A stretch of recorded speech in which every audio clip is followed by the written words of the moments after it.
For some time now, I have been enthralled by the series His and Her Circumstances. I really consider it a perfect series. That may be a weird statement to make though, since it's not exactly perfect. The series essentially crumbled under the weight of its own troubled production, leaving viewers without a proper ending. What took place during its 7 months of production hell created one of the most intimate and oftentimes experimental projects that has ever been put to screen. His and Her Circumstances, also affectionately referred to by its fanbase and henceforth in this video as Kare Kano, is a 26-episode series produced by Gainax. Yes, that Gainax. Hot off the heels of End of Evangelion, Hideaki Anno's next animated project, Kare Kano, aired in October of 1998. The series follows Yukino Miyazawa and Soichiro Arima, top students at Hokoi High School, who are, by all accounts, perfect in the eyes of their teachers and peers. That is, until Arima discovers that Yukino's perfect appearance is all an act. Through this accidental reveal, the pair become academic rivals, and eventually develop feelings for one another. Now wait a sec, stick with me here. Kare Kano is not a standard will they or won't they teen romance. In fact, the two actually start dating by episode 4. Kare Kano is instead a series that explores much more than the simple premise, detailing both the highs and lows of a relationship. However, the His and Her of His and Her Circumstances doesn't refer to just our two protagonists. Kare Kano isn't the story of just one romance, but an examination of relationships as a whole. It's a show about love and the places we find ourselves when it finds us, as saccharine as that sounds. It's also very funny. While some of the humor can feel dated or cringeworthy to a modern audience, as a great meme once said, I am cringe, but I am free. While Kare Kano is rife with comedy and cheerful themes, the characters in the series also act their age, complete with impulsive decisions and a whirlwind of emotions. The misunderstandings, mixed signals, and self-consciousness associated with the first crush all feel very grounded and real. One of the show's greatest strengths is its ability to maintain a delicate balance between its lighter themes as well as its darker ones. Abandonment, the dangers of perfectionism, and overcoming past traumas are all explored with the same importance as love and romance. Despite having a positive reception at release, the show feels largely forgotten outside of shoujo and Hideaki Anno fan circles. And these days, it's known more for its troubled production than its story or characters. There's so much debate about Anno's involvement, or supposed lack thereof, that any real discussion surrounding the intricacies of Kare Kano's story is pretty hard to find. There's even less discussion revolving around its source material and continuation. The original 21-volume manga series was written by Masami Tsuda. It ran in monthly magazine Lala, and was later published by Tokyopop in North America, which led to some pretty unfortunate manga spines. Wow. Masami Tsuda and the manga itself sort of fade into the background for most discussions of the series, but that's a shame since Gainax's adaptation only covered 7 of its 21 volumes, just 1/3 of the series. This was always the biggest question for me as a fan of the anime. What happens after the anime ends? Well, I've read the whole thing, and let me be the first to tell you, it's not great. Still, I'm glad I read it, and there were some shining moments that quickly became my favorite of the series. Entire story arcs that I really wish could have been adapted, but we'll get into that a little later. I usually go over BTS and production info after the analysis in my videos, but the story behind Kare Kano really informed the story of Kare Kano, so I feel it's necessary to see why the adaptation ended the way it did. Before that though, let's take a look at what makes the adaptation so great. One key difference between a written work and its adaptation is the lack of internal monologues. Kare Kano really thrives on its version of this, however, with characters frequently conveying their thoughts and allowing us, the audience, to cut straight to their inner motivations and desires. We see this through traditional means of narration, and also visually, as a barrage of words will oftentimes surround a character's head, or fill the screen in a title cutaway. This sounds like it would be expository, but Kare Kano's ability to let the audience live in the characters' heads is what gives it such a relatable and personal feeling. Hideaki Anno is no stranger to experimental series, and throughout Kare Kano, we see Anno employ experimental animation techniques, free-flowing expression work, and mixed media in its episodes. The series really pushed the envelope at times, with one episode switching between traditional animation, paper cutout animation, and most notably, live-action footage. This use of mixed media is constant, with many scenes and most endings using live-action as B-roll. A few scenes even involved the filming of materials that were used to make the show, a decision that really allowed the creative team to become candid with its viewers. The barrier for these self-reflexive elements is broken within the show's opening credits, as safe margins appear around the title, something that's only really seen in a work print. Once you notice the presence of these elements, you start to see them all over the place. Production stills litter the opening credits, act breaks close like a camera shutter, and some sequences are drawn as rough sketches.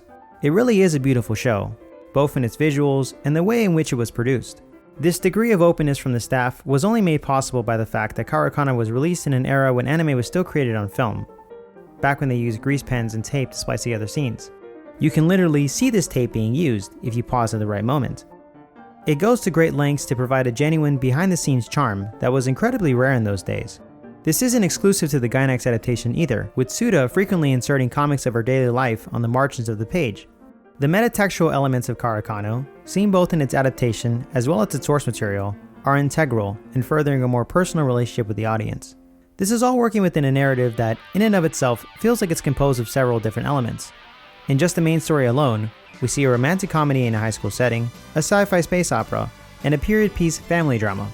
This idea is reinforced in the manga, as it includes multiple one-off short stories as well as an author's diary within its pages.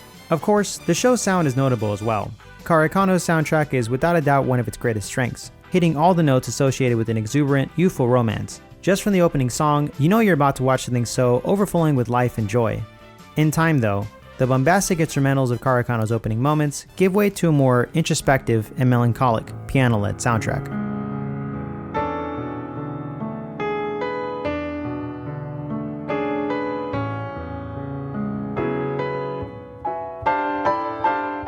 Much like its characters, there's a contemplative darkness underneath its cheerful surface. Anno excels at pulling visceral emotions and putting them on the screen. With the help of Sagisu's soundtrack, Kare Kano's adaptation completely nails the wide range of emotions present in the original work. We have a proven animation team under the helm of a visionary director who, from the outset, seems to understand how to bring the best out of a project's source material. Then, where did it all go wrong? Tuesday, December 16th, 1997. Less than 1 year before Kare Kano's debut, TV Tokyo aired the 30th episode of Pokemon's first season, Computer Warrior Porygon. During a scene in which Pikachu causes a large explosion, red and blue lights began to flash across the screen in rapid succession. The flashes triggered immediate symptoms of nausea, headaches, and even seizures in nearly 700 children that were watching. Thousands more experienced mild symptoms. The episode was immediately pulled, and the series was put on hold as TV Tokyo made a public apology. This event became known as the Pokemon Shock Incident. After a 4-month hiatus and the conclusion of an investigation, Pokemon Problem Inspection Report was aired in the months that followed. Although Pokemon was back on the air, the fallout of this incident resulted in the creation of guidelines for all future productions at TV Tokyo. These guidelines mostly involved the use of flashing lights and on-screen warnings before every episode, the immediate effects of which could be seen in Kare Kano's opening moments, before the theme song even begins. In time, these strict guidelines would become one of the largest contributing factors to Kare Kano's production troubles. With End of Evangelion finishing its theatrical run and the original film plans for Fully Cooley falling flat, Kare Kano's adaptation was born out of necessity. Anno needed to come up with a project for the staff to work on, as they grew impatient. In search of manga to adapt, Anno was recommended Kare Kano, and decided that the characters and humor would work well enough for a series. At the time, only 4 volumes were published, but he felt like while they may have been short on material, they'd be able to make it work. This was the decision that would unfortunately backfire in time. The series aired in October of 1998, just 2 short months after it began production. Naturally, this led to extremely tight deadlines for the staff. The days spent in post-production sound especially hellish, with Anno spending 4 days out of the week on editing alone. He would wake up in front of the editing machine and work until the point of exhaustion, only to fall asleep and do it again the next day. At the start of the series' second half, the staff found themselves running out of material fast. Initially, Anno was shown an outline containing future story beats for the series, which included the school festival arc. This seemed like a natural stopping point for the series, so Anno made it his goal for the finale. However, since the 14 Days arc dragged on longer than expected, the festival arc was not finished in time for the production staff to adapt it. The result is a mountain of scheduling issues, and a series that was set to end mid-arc. The staff found themselves running behind, as the situation was quickly shifting from bad to worse. According to series producer Yuji Matsukura, Anno had lost all the goodwill of TV Tokyo after Evangelion's run. Quote, TV Tokyo was quite distrustful of us because of the various things that Anno had done without telling them during EVA. End quote. With Kare Kano's chaotic scheduling, the need for recap episodes arose as the staff planned the series' second half. One such recap, episode 14, resulted in a falling out between Anno and TV Tokyo. For the recap, Anno planned to air all previous episodes at once in a fast motion compilation, an idea that TV Tokyo promptly rejected. In Anno's eyes, the guidelines set by TV Tokyo limited his creativity, so in protest, he stepped down as director. There's a common misconception that Anno abandoned the project after this event, but that's not entirely true. However, frustration with TV Tokyo's restrictions, coupled with disapproval from series creator Masami Tsuda, did cause Anno to take a step back from it. For the remainder of the production, he would still stay on, but worked primarily on sound editing. By the way, I just wanted to say that all of this information was recently made available thanks to the amazing translation work of Reiji, who was able to translate the limited edition booklet found in Kare Kano's Blu-ray box set, published in 2019. The booklet contains interviews with several staff members at Gainax, and you can find some fantastic insight into Kare Kano's production within these interviews. How else would I have found out that at Gainax, everyone was totally like a cat?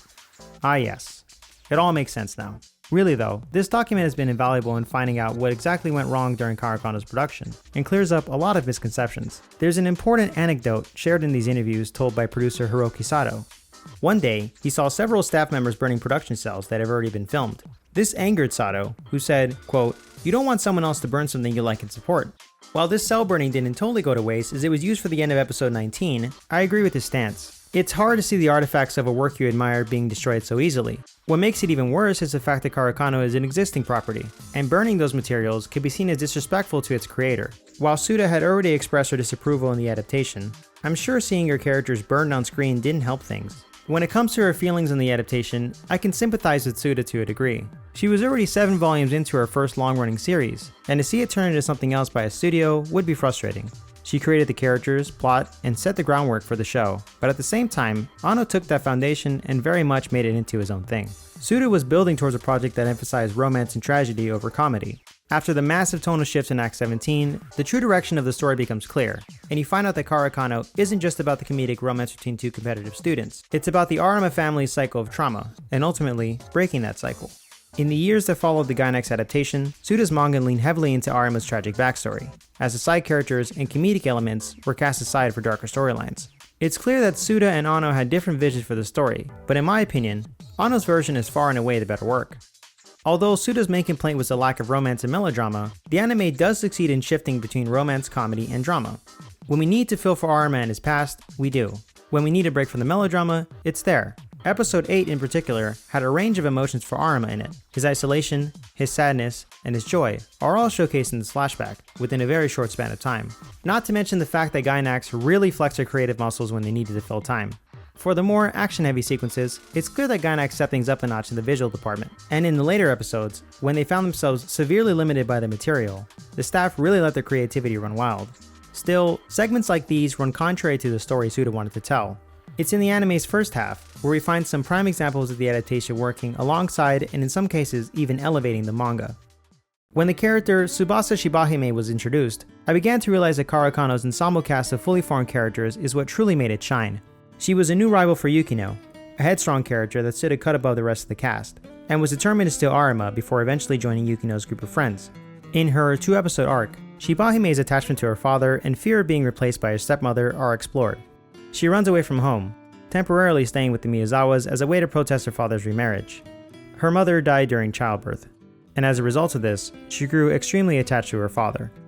While at the Miyazawa home, the family plays Uno, a scene that is not present in the manga. While this moment is known to some as that scene where they play Uno because the budget ran out, it has its purpose. It's meant to show how alienated Tsubasa feels around the traditional happy family, as she hides in a bedroom. It's this small character moment here, which best exemplifies Anno's ability to convey deep-rooted emotions in a short amount of time. I don't get it. Isn't it hard for him to be near a family like this? Arima. The tone shifting between comedy and introspective tragedy. Moments later, we discover that Shibahime's fear of abandonment also stems from her unrequited love of Arima, who she believes cast her aside for Yukino, just days prior to her return from an injury. As she vents her feelings, she admits that she's afraid to lose the love of her father most of all. She fears this new woman will take her father away, the same way Arima was taken from her. Throughout the episode, images of her happy childhood fill Shibahime's mind. They're shown to us as abrupt and piercing visuals. This shot exists in the manga, but it's only shown once. Its repeated use here illustrates the difference in tone from the adaptation. What was once an establishing shot becomes a visual representation of the character's emotional state. Shibahime thinks she's not good enough for her father anymore, but he stresses that all he really wants is a stable family life for her. Shibahime eventually yields, which results in a meeting with her new stepbrother, Kazuma. Their introduction doesn't go over well, but soon after, Shibahime and Kazuma make amends and share their similar experiences of living with single parents. She realizes that the loneliness she sees in Kazuma is the same loneliness she sees in herself. Shibahime doesn't just want her father's attention, she wants company. She made such a fuss because she thought her only companion was about to be ripped away from her. When she finds someone who shares those same feelings of loneliness, she realizes that her inability to accept change was only holding herself back. These two episodes are the best of Gainax's adaptation, and my personal favorite. The added visuals elevate Shibahime's inner thoughts and feelings to make for a more compelling and emotional piece. The biggest addition is the use of these childlike drawings as a motif.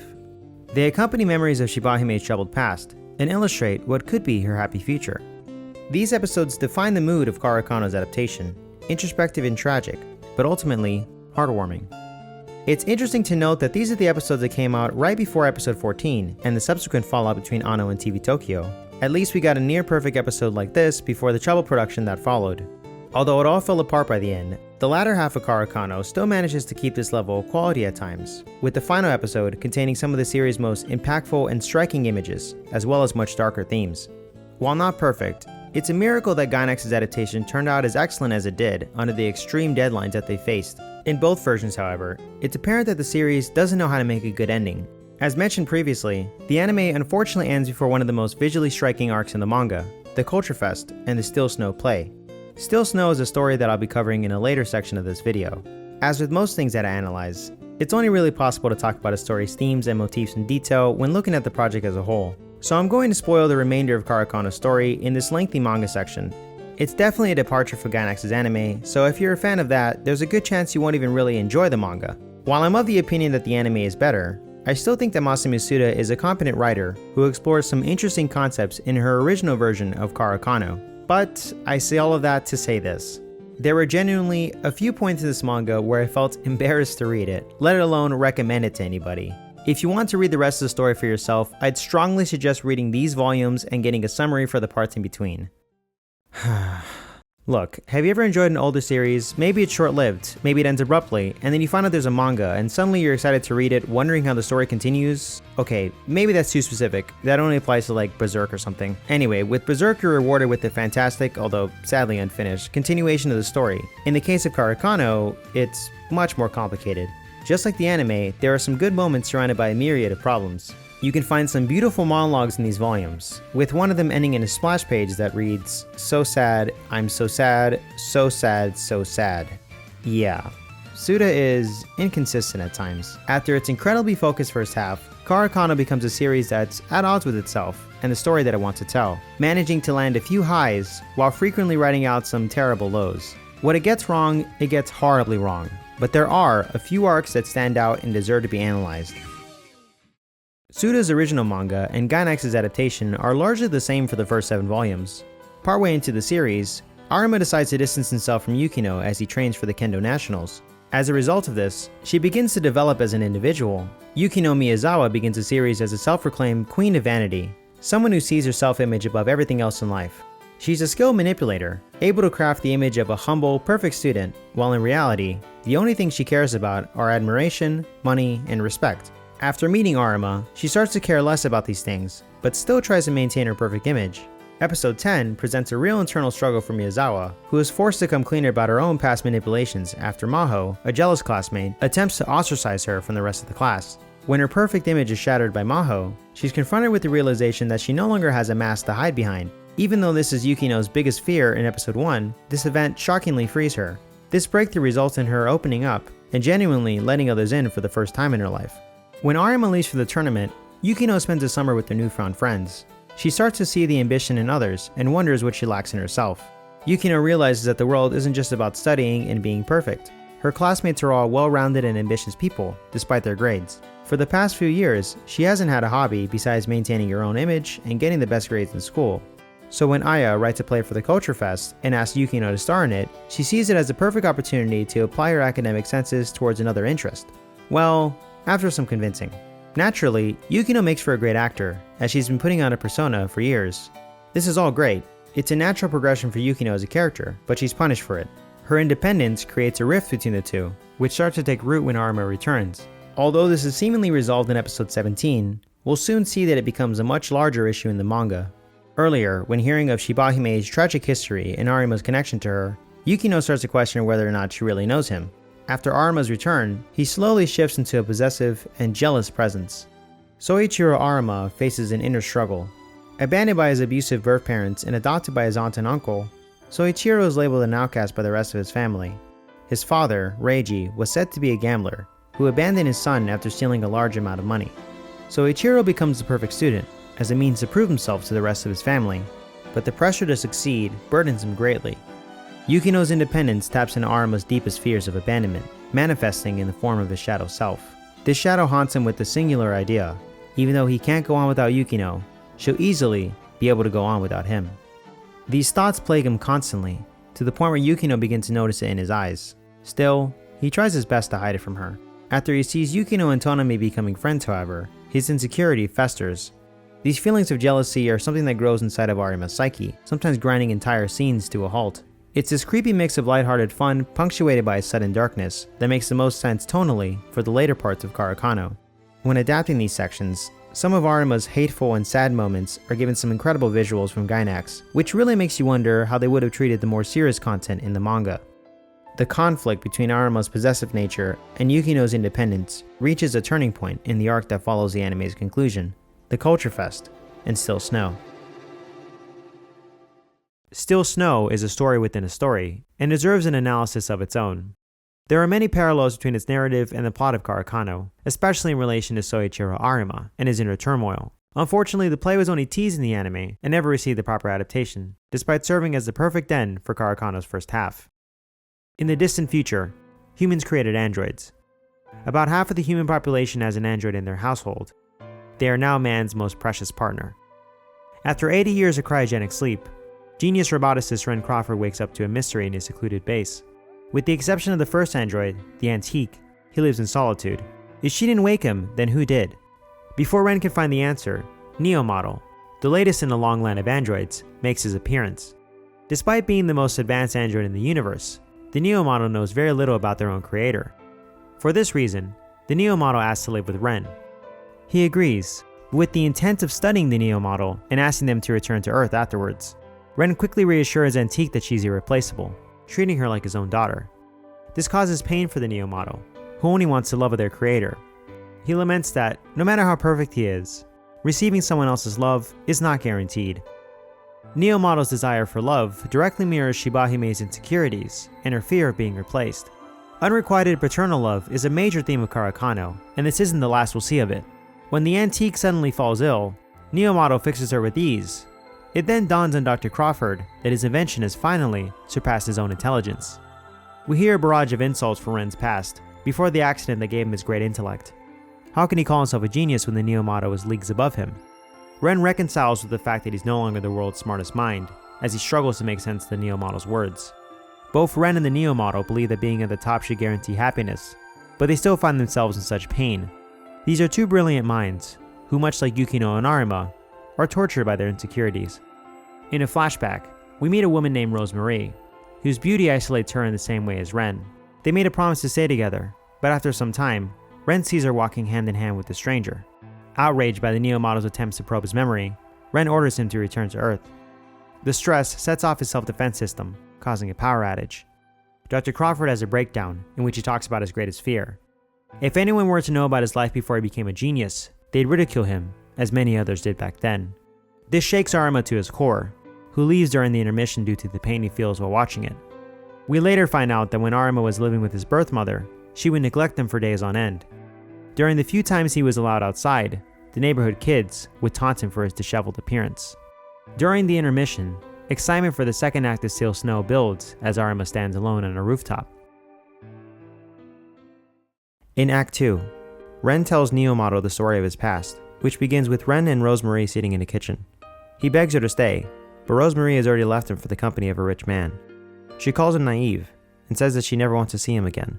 Several years pass, and Rosemarie arrives on his doorstep in critical condition. She passes away in his home, but also leaves him a child, May, who Ren treasures as his own daughter. In time, he begins to hold possessive feelings for her and berates himself repeatedly. Ren's thoughts echo Arima's thoughts, flooded by feelings of self-loathing and rejection. These negative feelings are described as a quiet snow that falls in Ren's heart. This culminates in a meltdown where Ren sees a vision of a man taking May and swings at her with an axe. With May gravely wounded, Ren feels a small relief, knowing that she'll have to depend on him forever.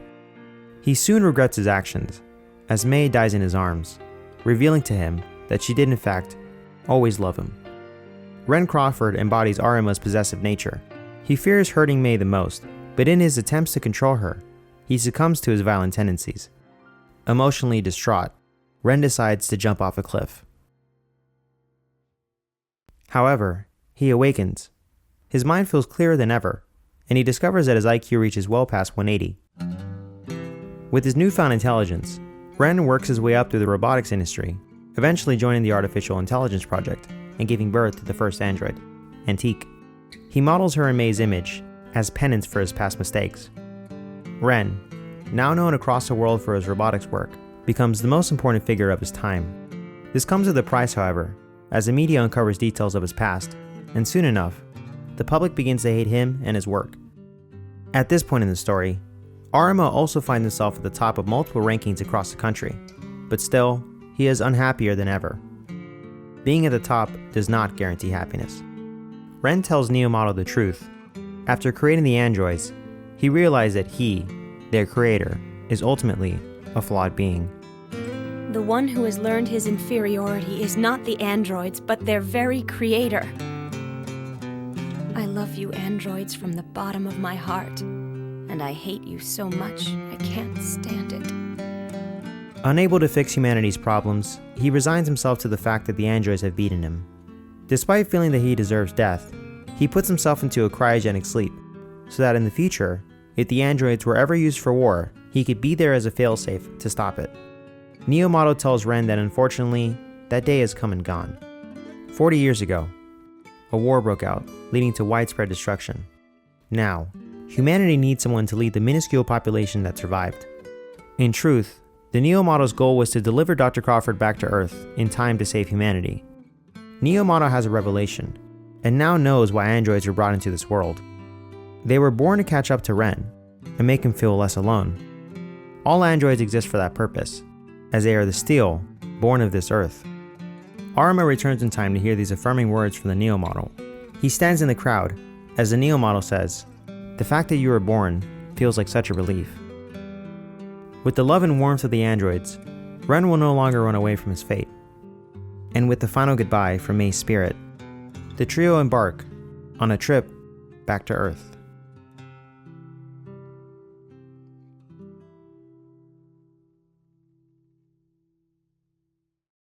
When I first read Still Snow, I was amazed by how invested I was in its narrative. In it, we see Tsuda extend her storytelling range by putting the story in a sci-fi setting. No longer constrained by a modern high school setting, she let her creativity run wild in its costume and set design. Still, it feels like something that could be used in a play, and Tsuda even received letters from readers who claim to have performed it. She's really adept at designing worlds for various one-shots, and Still Snow could easily be a one-shot manga with the full story that it tells. Throughout Tsuda's author diaries, she mentions her love for theater, and the opera in particular. In Still Snow, several famous opera songs are referenced as they provided soundtrack. The operatic soundtrack, combined with the melodrama of its narrative, showcase how Tsuda's love for the opera intertwines with this story. The play presents multiple parallels to the themes of Kare Kano. Ren Crawford is a world-renowned genius who only desires happiness in a world that's been unrelentingly cruel. Arima is a genius whose world has also been cruel to him. Both stand at the top, ridiculed in their past, and deeply unhappy despite their great achievements. Most importantly, as mentioned before, Still Snow sets up the turning point for the entire series. The curtain closes on Still Snow, and the group is met with an ecstatic round of applause. Yukino feels like a new world has opened up for her, excited to see what the future holds. She meets with Arima afterwards. While Yukino celebrates the success of her play, Arima mentions her slipping grades as a way to keep her tied to him. By this point, Yukino has established that she wants to have her own world too, even outright stating that by furthering her talents, she'll begin to like herself more. Dedicated to becoming a more well-rounded person, she gives up on the idea of being ranked first in the exams. In Arima's mind, however, she's giving up on him. Her response of, "I'll leave first place to you," becomes the inciting incident that sends Arima's life into turmoil, leaving him alone with the shadow self. The tone of the manga really shifts after this moment, and the melodrama found within the pages of Still Snow sets a clear delineation for this shift. This is where much of the controversy for Kare Kano's manga lies. After a few side stories in volumes 10 through 12, easily the worst parts of the series, the story of two students' youth for romance is soon replaced by the story of Sorichiro Arima and his family's unbreakable chain of tragedy. While Kare Kano's adaptation was wrapping up at Gainax, Tsuda expressed feelings of Burnout in Volume 7's author diary. Still Snow was Tsuda's attempt to inject life into the story by taking it elsewhere for a while, and it paid off. In order to fully draft the second half of Kare Kano's story, however, she had to take a longer break from the main characters. The result was a few volumes that focused on the lives of Yukino's friends, most notably Maho, Rika, and Shibahime. These volumes are pretty uneventful, but they introduced a laundry list of issues that make the series just hard to recommend. In Maho's story, for example, we follow her relationship with a 28-year-old dentist. It's a bizarre narrative choice, and the story here isn't all that compelling to begin with. The same goes for Rika's story, which is really just bland and feels like it's trying to fill space until the next volume. Even after we resume the story of our troubled heroes in Volume 13, we find Yukino blaming herself for all of Arima's misfortunes. When their relationship becomes strained, a fair amount of emotional and physical abuse gets brushed off as well. I get that some of these elements are innate to romance story tropes, like I can fix them, but when you consider the fact that Lala, the magazine Kare Kano was published in, is a magazine primarily aimed at young women, the implications become unfortunate to say the least. There are a few elements present in the second half that are even worse, but the less said about them, the better. However, one of the worst offenders in Kare Kano's long list of issues is its later treatment of Tsubasa Shibahime, a character that, as we saw earlier, received a fair amount of development in the adaptation. After her excellent arc that explored blended families and remarriage, she wasn't really given much to do, being relegated to a mascot character who communicated mostly in grunts. It's a weird decision, especially considering how much of a character she was in her earlier episodes. This isn't just something the adaptation did to save screen time either, with Shibahime rarely getting any dialogue in the manga as well. In fact, the anime made more of an effort to comment on her recent absence from the story. So when Tsuda decided to pick the character back up again with 2 volumes dedicated to her story with Kazuma, I was excited to finally see how the continuation of her story would turn out. And you know what? I kinda wish I just skipped them. Volume 11 follows Shibahime's stepbrother Kazuma and his struggles trying to balance schoolwork, home life, and his band, Yin and Yang. He soon drops out in order to pursue music full-time. From there, the volume shifts focus, as Shibahime feels left behind by Kazuma's career path. Immediately, this feels like a retread of her past story arc. Shibahime just went through something like this with her father, wherein she learned to embrace change and let him remarry. That decision led to her father's happiness, and it also led to her meeting Kazuma in the first place.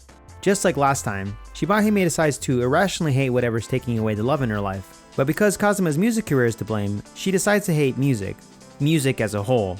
It gets to the point where she instinctively tunes out Kazuma's music whenever it plays around her. I understand that she's a stubborn and childish character, but this is the perfect opportunity for her to grow beyond that, and she never really does. Later, the sight of Kazuma's face on a giant advertisement causes Shibahime to faint and end up hospitalized. She's then visited by Kazuma, but the other characters are nowhere to be found. They appear for a few panels after her time in the hospital, but when you really think about it, she's been severely unhappy for weeks by this point, and no one's even asked her if she's doing alright. It just adds a sense of artificial drama when Shibahime, who is so often surrounded by friends who care about her, is suddenly left to fend for herself during a crisis. Again, this gives Shibahime another chance to grow as a character, but this doesn't happen. While reflecting on the past week's events, Tsubasa receives a ticket to an upcoming Yin and Yang show, as well as her latest album, Tsubasa. She's now finally able to hear music, realizes her love for Kazuma, and reunites with them at the concert. Mere seconds later, Kazuma asks Shibahime to marry him, and she agrees, finally putting this very strange arc to an end. Most of the stories in Kare Kano revolve around 2 people who come together to understand one another, but this arc has Shibahime refusing to grow as a person, while Kazuma fails to communicate throughout. Shibahime's previous arc had her discover a world outside of herself and overcome her attachment to her father. The resolution of that story and the way in which Shibahime grew to understand Kazuma felt very well earned, so to go from that well-told and beautifully adapted storyline to this feels criminal. After this low point in the series, we flash forward a few years and Arima's arc begins. In it, we follow Soichiro as he tries to uncover his past after the sudden reappearance of his birth mother, Ryoko. When he first sees her, he also sees a vision of a locked box. Opening this locked box in Arima's mind becomes a through line for the rest of this arc.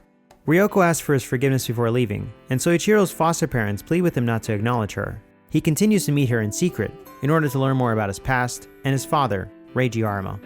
Soichiro also believes that understanding his true self will be the only way to finally have an honest relationship with Miyazawa after years of putting on his perfect facade. As Soichiro slowly unlocks his memories, we see visions of his early life with his mother, where we find some pretty ruthless depictions of physical abuse and neglect. Seeing these flashbacks and its effects on Soichiro made these pages genuinely hard to read at times.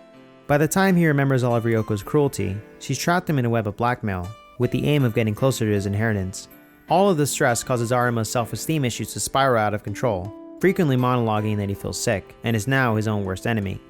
During this troubling time, he pushes everyone away, especially Miyazawa, as he desperately tries to keep up appearances.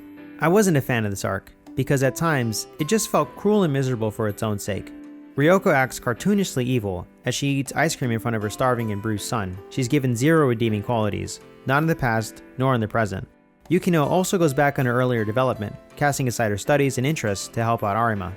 The conclusion she comes to is that she's to blame for everything that's been happening to Arima because she stepped out of her own shell, thus leaving him behind. Except, it's not her job to fix Arima. How can she ever fix him if all he does is keep secrets, and won't even tell her what's wrong in the first place?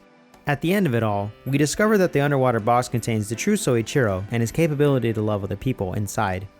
When thinking back on the love he's received from his foster family, Arima realizes that he's been incapable of reciprocating that love for fear that he'll reopen his wounds. Thankfully, Yukino is there to set him back on the right path. There are some redeeming moments in Arima's arc, but these volumes make for a terribly heavy read that feels melodramatic without much in the way of payoff. Overall, this was a dark and confusing chapter in the series, and it's where most of the criticisms surrounding Kare Kano's shift in tone probably stem from. But that's enough about the bad. Despite all of its problems and general unevenness, there is one story arc in Kare Kano's second half that exemplifies Tsuda's storytelling abilities. The Reiji arc is Arima's family story done well. It expertly balances tone, like the earlier parts of the series, and resolves many of the loose plot threads from Kare Kano's adaptation. If you ever wondered how Arima was adopted, or wanted to know more about his father and lineage, you'll find some surprisingly well-told backstory here. Yukino spends the winter at Arima's family cabin, along with Soichiro and his foster parents. Longing for adventure, they explore the cabin's attic, where they find an old bag filled with jazz records. While continuing to explore the compound, Soichiro stumbles on a grand piano and has a brief flashback of his father, Reiji Arima, performing in this cabin. Reiji's music was said to have been filled with the cursed sound that pierces the heart of its listener. When Soichiro heard it for the first time, he was overwhelmed with fear, until he was rescued by his foster father and Reiji's brother, Shoji. Back in the present, Yukino turns on the TV and sees an ad for a new tour from up-and-coming jazz pianist Reiji Arima. Convenient as it may be, the pair discovers that Reiji will soon be visiting Japan for 10 days. They spend the rest of their vacation peacefully until Reiji arrives in Japan. Reiji is a strange but fun character, and his formal introduction has him riding up on a motorcycle to say, "Sup kids?" He then takes out a pistol and points it at Arima for no particular reason. Reiji carries this pistol around with him a lot, almost to the point where it's part of his character. Maybe it's because he lives in America now? I'm not sure. The police pass by, and because Reiji is pointing his gun at Soichiro's head, they try to arrest him immediately. This leads to a father-son chase with the police that includes jumping over a bridge and ends with ditching the motorcycle in a river. Okay, this isn't exactly the quality writing I was talking about when I praised the arc earlier, but it's entertaining nonetheless. There's also some funny dialogue in here that's pretty refreshing, especially considering how serious the manga has been lately. Reiji reveals that he came to Japan to ask for a bit of Soichiro's time, and promises never to bother him again afterwards. Soichiro agrees, and the next day, he follows Reiji around as he gives interviews to the press, calling Soichiro's nephew to act as a cover. They share a drink together, and Reiji plays a song for Soichiro. He finds that he's starting to like his father, but can't forget that he abandoned him to a life with an abusive mother. For now, he's content to wait and see where this newfound mentorship takes him. That night, Reiji opens up to Soichiro and tells him why he's never led an honest life. When Reiji was young, his mother tried to drown herself alongside him. Reiji made it out, but his mother did not survive. She was determined to keep him under the water, and Reiji had to kick her repeatedly until she let go. The look of betrayal on her face stuck with him for the rest of his life. Reiji thinks back to those days where the only person that can help him recuperate was his brother, Shoji. After this harrowing story, Reiji sends Soichiro home, telling him that he's not the father he wanted. Back from his trip with Reiji, he's welcomed by his foster father, Shoji, who offers to tell him the story of their estrangement. Reiichiro Arima was perfect in every way, elegant and refined. According to Shoji, none of his 4 children turned out like him at all.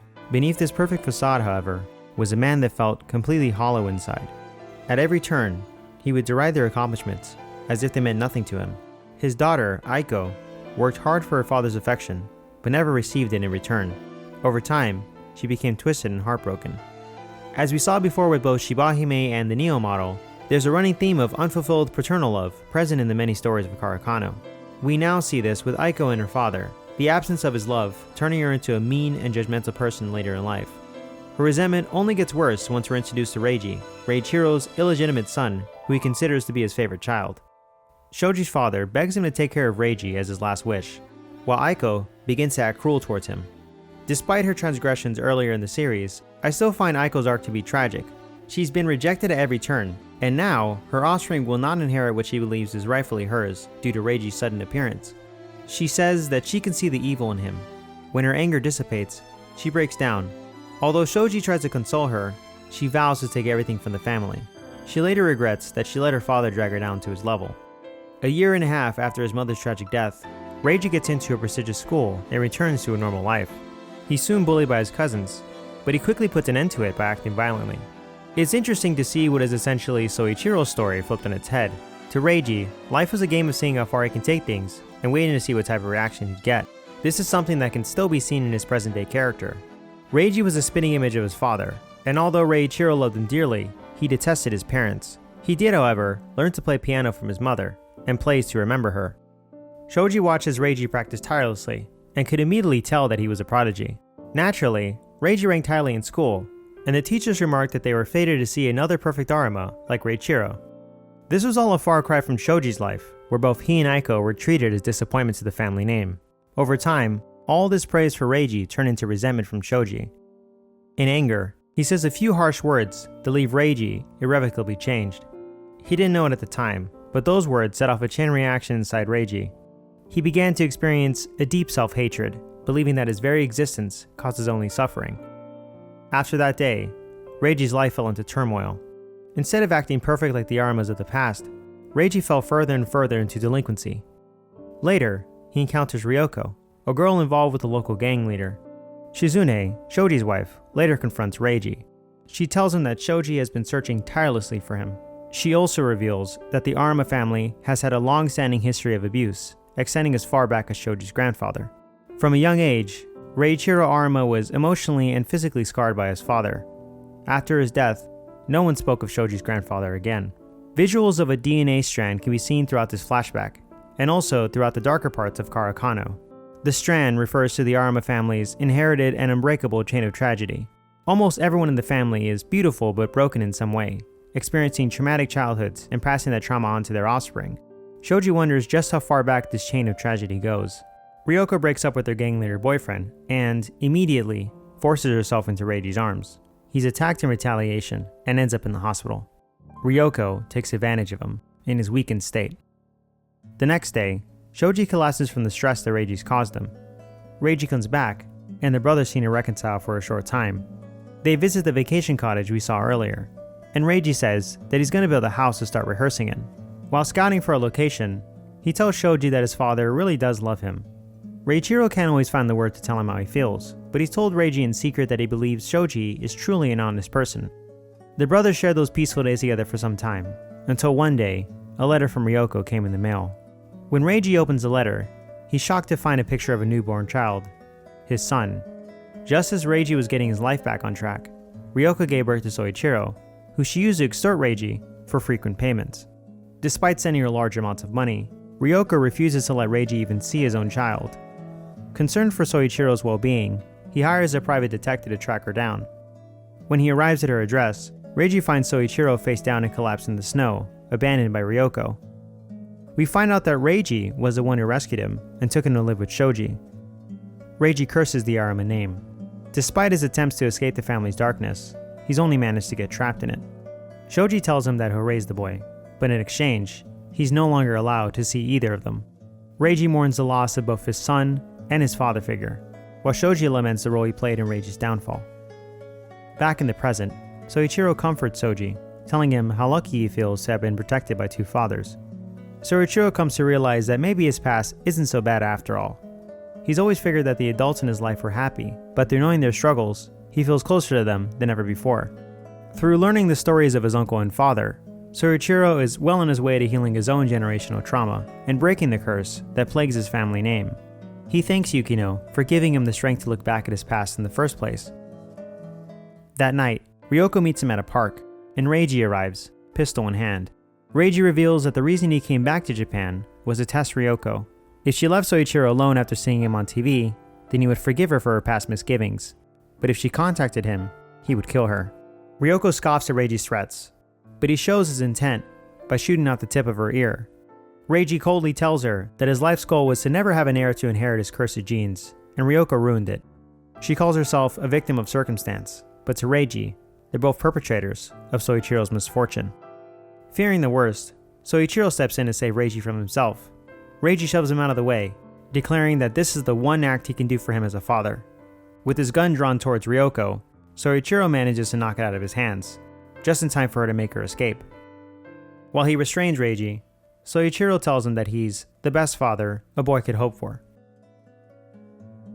Since Soichiro's birth, Reiji's done nothing but regret having him. He moved to New York to pursue music, and in time, he forgot about Soichiro's existence, until one day, he found himself compelled to see how he turned out. He was shocked to see a happy Soichiro walking alongside Yukino.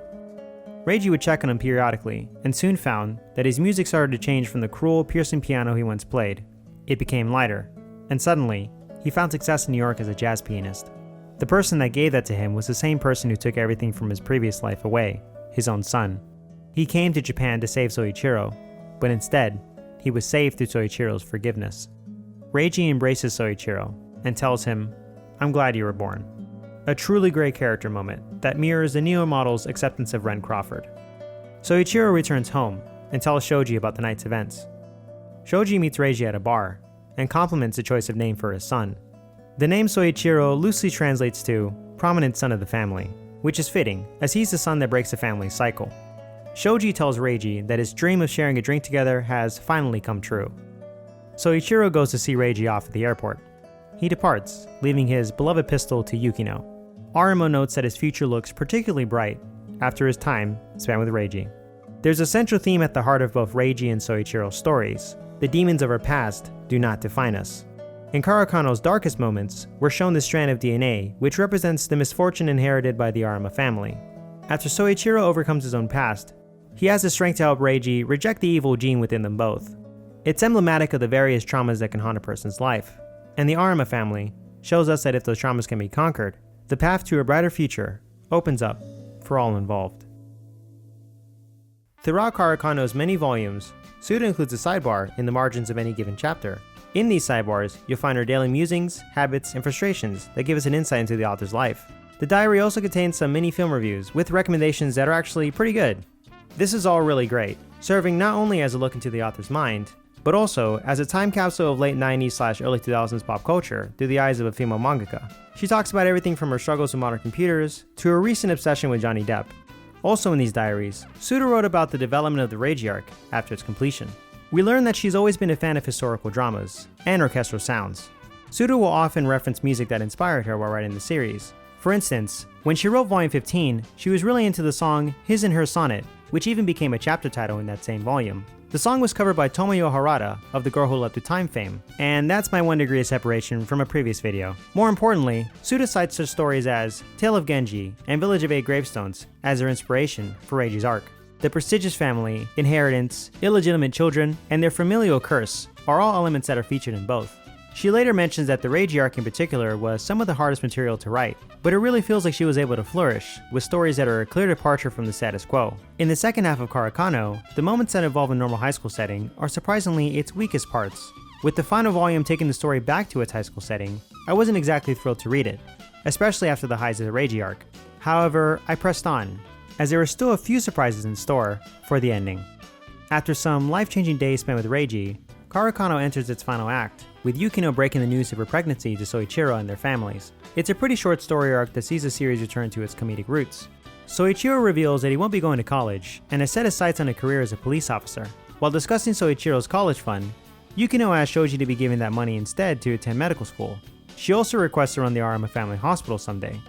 Shoji gladly accepts, as the pair walk off to their bright future, a detective and a doctor. We get some great development for Aiko as well in this final volume, as she gains a newfound fondness for Yukino. In some ways, Yukino is the person that she always wanted to be, a doctor that will one day inherit the family hospital.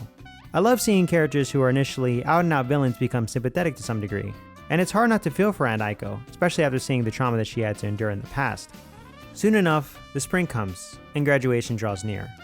I appreciate how the fates of the other Hokuhei High students are pretty realistic. Half of them don't even pursue higher education. It feels refreshing from the usual trope of the cast all ending up in high-powered jobs. Immediately after graduation, everyone in the group goes their separate ways until it's just Yukino and Soichiro, just as it was in the beginning. We jump forward in time, and the two are now in their mid-30s. Arima is an accomplished detective with the Metro Police, and Yukino is a doctor at the family hospital. I really like the blurb they used to describe her. Yukino may not be number one, but she's become the well-rounded person that she aspired to be. They have a pair of twin sons, who are 14, as well as a daughter, Sakura, who is entering high school. The rest of the cast reunites at a yin and yang concert. Rika is now a clothing designer who works with Shibahime's father. Aya, the writer of Still Snow, is a popular author, and Yukino's sister Kano becomes her editor. Tsubaki and Tonami went into archaeology. Finally, we get to Kazuma and Shibahime, who both look like they haven't aged a day. Kazuma just completed a world tour with Reiji, and Tsubasa is still just tagging along. They're happy. It's fine. Arima tells Yukino that he's going for a promotion soon, and she cheers him on, as she's always done. The final words of the series are spoken by Yukino, who proclaims, "Our lives are just starting to get interesting." With that, Kare Kano is over. There has been no continuation of the story in manga form or any other medium. Tsuda went on to pen numerous series after Kare Kano, but never returned to animation. I think it's kind of a shame that Kare Kano's later volumes didn't get a proper adaptation. Ono had a real grasp on the story, and brought his unique vision to the series, which cemented it in media history for both the right and wrong reasons.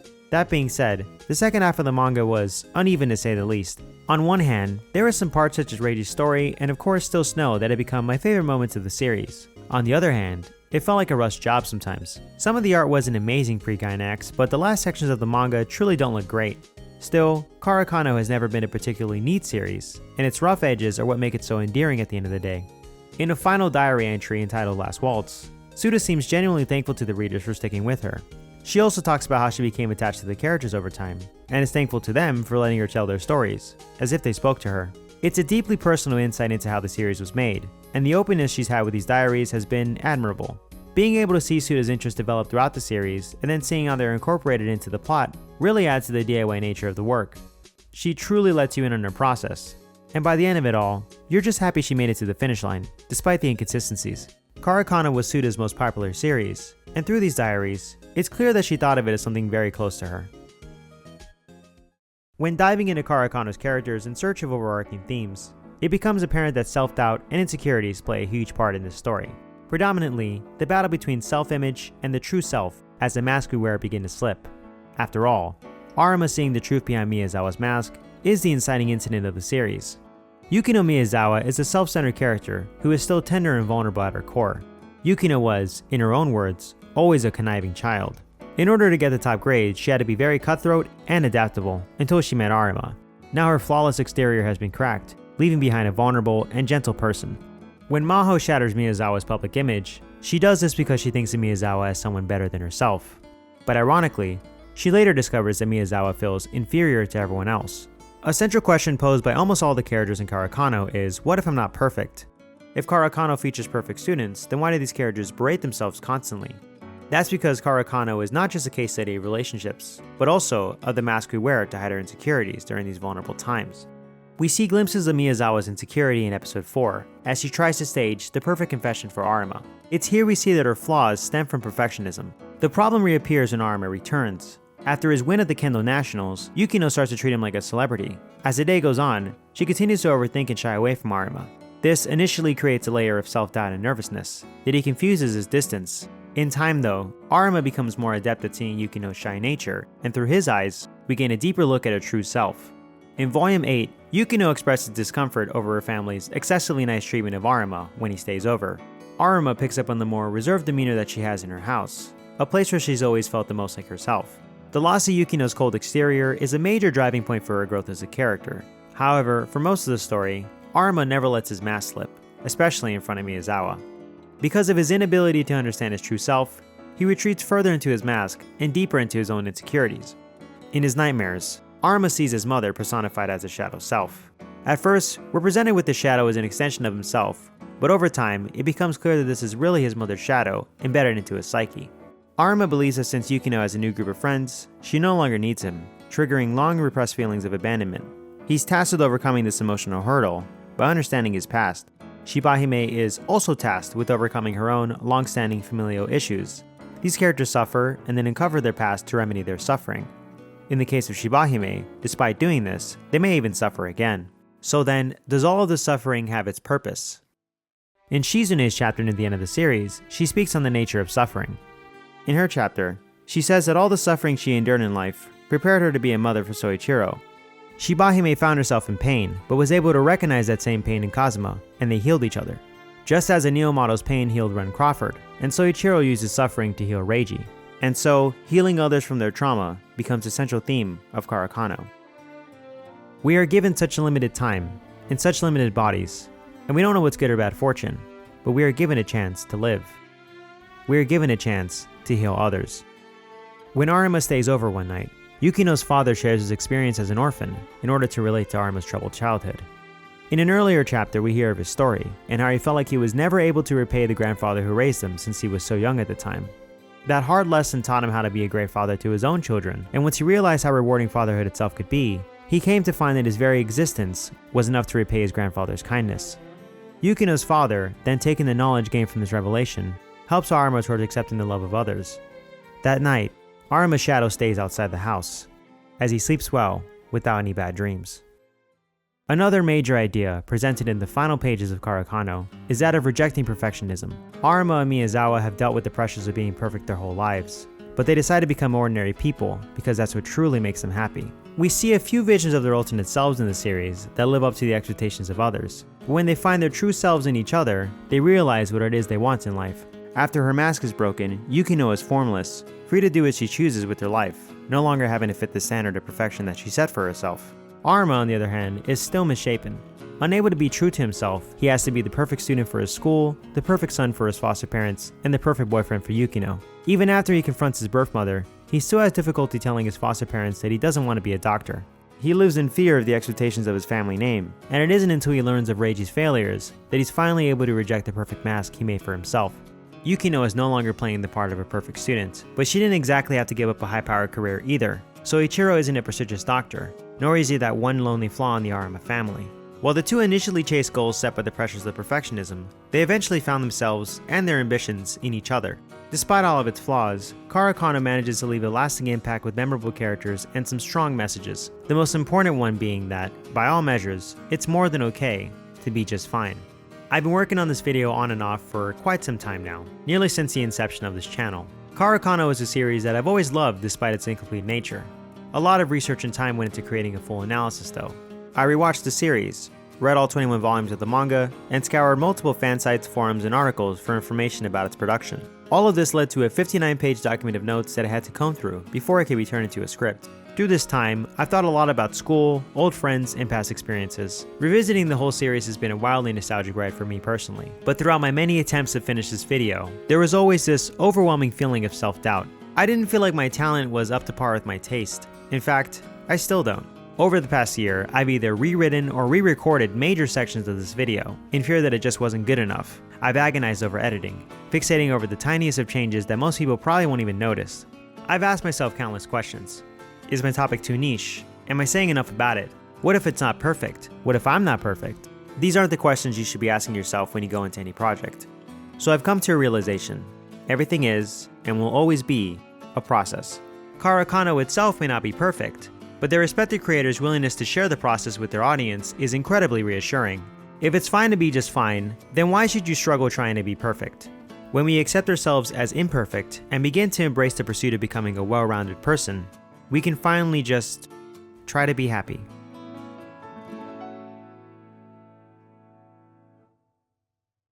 If you've watched this video all the way to the end, I just want to say thank you so much for taking the time to watch it. As I was making this, I wrote a little note at the end of the script to thank everyone for helping us reach over 5,000 subscribers, but since the recording of this video, the channel has jumped to over 6,500 subs. I'm constantly amazed by the amount of support you guys have given me so far, especially in your comments. Just reading a small comment here and there about how much you enjoy my videos or if you're looking forward to the next one is such a big motivator for me when I'm working on a project. This one in particular took a while. It had a few production issues of its own, but your continued support really helped me to keep working hard on it. Before I go, I'd like to give a quick shout out to Forever Series for their help in making the videos thumbnail. You can find their channel in the description. With all that being said, I hope you guys enjoyed it, and as always, I'll catch you in the next one. Thank you.